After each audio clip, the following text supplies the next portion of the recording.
Oke, Assalamualaikum warahmatullahi wabarakatuh. Nah, di tengah pandemi corona saat ini, semoga kita dalam keadaan sehat selalu dan diberikan perlindungan oleh Allah Subhanahu wa Ta'ala. Amin. Oke, langsung saja. Jumpa lagi dengan saya. Kali ini kita akan membahas tentang materi mutasi. Kalau di sekolah, kita tuh belajarnya pada kelas 12 SMA. Jadi, menurut teman-teman, materi mutasi itu gimana sih? Kalau menurut saya sendiri, materi mutasi itu merupakan pelajaran yang sangat unik ataupun asik, dikarenakan di dalam materi tersebut kita membahas tentang suatu kejadian-kejadian yang jarang terjadi. Contohnya seperti semangka tanpa biji. Pernah dengar semangka tanpa biji? Jadi semangka tanpa biji ini merupakan salah satu contoh akibat adanya mutasi, di mana ini ditemukan pertama kali oleh Profesor Dr. Hitoshi Hara, di mana dia sengaja melakukan mutasi pada induk semangka. Oke, jadi sebelum masuk pembelajaran, kita lihat dulu peta konsep pada mutasi. Bisa dilihat peta konsep pada mutasi ini. Mutasi nanti terdapat istilah mutagen dan mutan, kemudian berdasarkan macam-macamnya terbagi menjadi 3, yaitu tempat kejadian, faktor kejadian, dan tingkatannya. Jadi tempat kejadian ini terbagi menjadi 2, yaitu germinal dan somatik. Pada faktor kejadian terbagi menjadi 2, alami buatan. Tingkatannya terbagi menjadi 2 juga, yaitu mutasi gen, mutasi kromosom. Mutasi kromosom ini nanti akan dibagi menjadi 2, yaitu perubahan jumlah kromosom dan perubahan susunan kromosom. Yang pertama yaitu perubahan susunan kromosom, yaitu terbagi menjadi 4, delisi, duplikasi, inversi, translokasi, resiprok. Yang kedua yaitu nanti perubahan jumlah kromosom. Ada euploid, kemudian aneuploid. Euploid ini terbagi menjadi 3, monoploid, diploid, poliploid. Dan juga aneuploid ini terbagi menjadi 3, monosomi, trisomi, dan tetrasomi. Jadi mutasi itu apa sih? Oke, jadi mutasi itu merupakan suatu perubahan. Intinya mutasi itu adalah perubahan susunan gen yang dapat mengakibatkan terjadinya perubahan fenotip pada makhluk hidup. Pada mutasi terdapat istilah yaitu mutagen dan mutan. Mutagen ini yaitu penyebab terjadinya mutasi, sedangkan mutan adalah makhluk hidup yang mengalami mutasi. Orang yang pertama kali menemukan mutasi ini adalah Hugo de Vries pada tahun 1904. Dia ini merupakan seorang ahli botani dari Belanda yang hasil penelitiannya ini dituliskan dalam bukunya The Mutation Theory. Price ini menjelaskan mutasi itu merupakan suatu kejadian yang jarang terjadi. Namun jika terjadi, sifat yang mengalami mutasi tersebut akan diwariskan kepada ke generasi selanjutnya, di mana kesimpulan ini ia dapatkan setelah ia melakukan percobaan penelitian pada bunga Oenothera lamakiana. Selanjutnya yaitu tentang macam-macam dari mutasi. Yang pertama yaitu tempat kejadian. Jadi tempat kejadiannya itu terbagi menjadi 2, yaitu germinal dan somatik. Germinal ini merupakan mutasi yang terjadi pada sel-sel sel kelamin atau gamet dan sifatnya dapat diwariskan kepada keturunannya. Yang kedua yaitu sel somatik. Mutasi somatik ini yaitu mutasi yang terjadi pada sel-sel soma atau sel tubuh dan sifatnya tidak dapat diturunkan kepada keturunannya. Yang kedua yaitu berdasarkan faktor kejadian. Berdasarkan faktor kejadian ini terbagi menjadi 2, yaitu alami dan buatan. Alami ini mutasi yang terjadi secara alami dari alam. Contohnya seperti akibat adanya letusan gunung ataupun karena adanya radiasi sinar radioaktif ataupun sinar ultraviolet. Kemudian yang kedua itu mutasi buatan. Mutasi buatan ini merupakan mutasi yang terjadi secara buatan, di mana dengan tujuan penelitian genetika ataupun menghasilkan genotip baru. Contohnya seperti penelitian yang dilakukan oleh Paden, di mana dia melakukan penelitian menghasilkan gandum baru. Oke, yang ketiga yaitu berdasarkan tingkatannya. Berdasarkan tingkatannya ini dibagi menjadi 2, mutasi gen dan mutasi kromosom. Mutasi gen atau disebut dengan juga mutasi titik. Mutasi gen ini merupakan mutasi yang terjadi mengakibatkan perubahan-perubahan pada gen atau urutan basa DNA di dalam kromosom, yaitu ada substitusi. Substitusi ini terbagi menjadi dua, yaitu transisi dan transversi. Transisi ini yaitu penggantian antara basa purin dengan basa purin, basa pirimidin dengan basa pirimidin. Jadi dia berganti hanya sesama jenisnya saja. Sedangkan yang kedua itu transversi. Transversi ini yaitu pergantian dari basa purin ke basa pirimidin ataupun basa pirimidin ke basa purin. Oke. Yang kedua yaitu dari mutasi kromosom. Dimana tadi mutasi kromosom ini terbagi menjadi dua, yaitu perubahan susunan kromosom dan perubahan jumlah kromosom. Jadi langsung saja, yang pertama yaitu mutasi yang susunan kromosom. Berdasarkan susunan kromosom terbagi menjadi 4, delesi, duplikasi, inversi, dan translokasi. Yang pertama yang kita bahas yaitu delesi. Delesi ini merupakan tipe mutasi yang mengalami penghapusan atau delete. Contohnya seperti A, B, C, D nanti akan mengalami delete sehingga dihasilkan A, B, dan D, C-nya hilang. Kemudian yang kedua yaitu duplikasi atau duplikat ataupun penggandaan.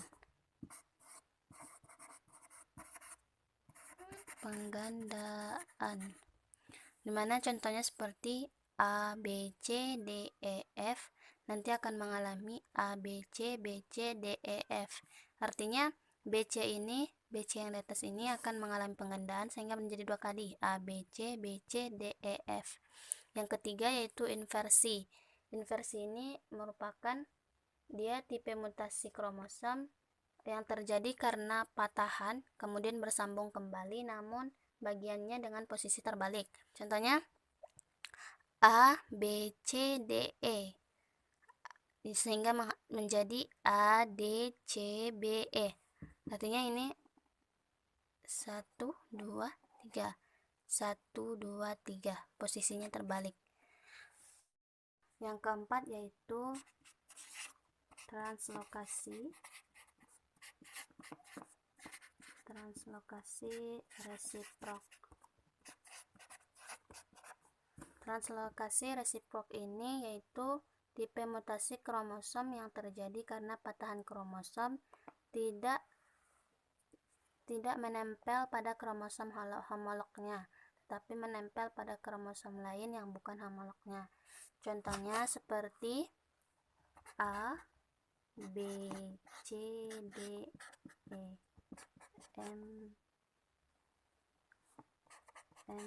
N, O, P, Q, R. Nanti dia akan mengalami MNO, C, D, E, F. Dan di bawah ini yaitu A, B, P, Q, R. Artinya seperti ini, sekali silang. AB yang ada di sini akan berpindah ke AB yang sebelah sini. Kemudian MNO ini akan berpindah ke atas menjadi MNO, C, D, E, F. Kemudian yang selanjutnya yaitu yang kedua berdasarkan jumlahnya.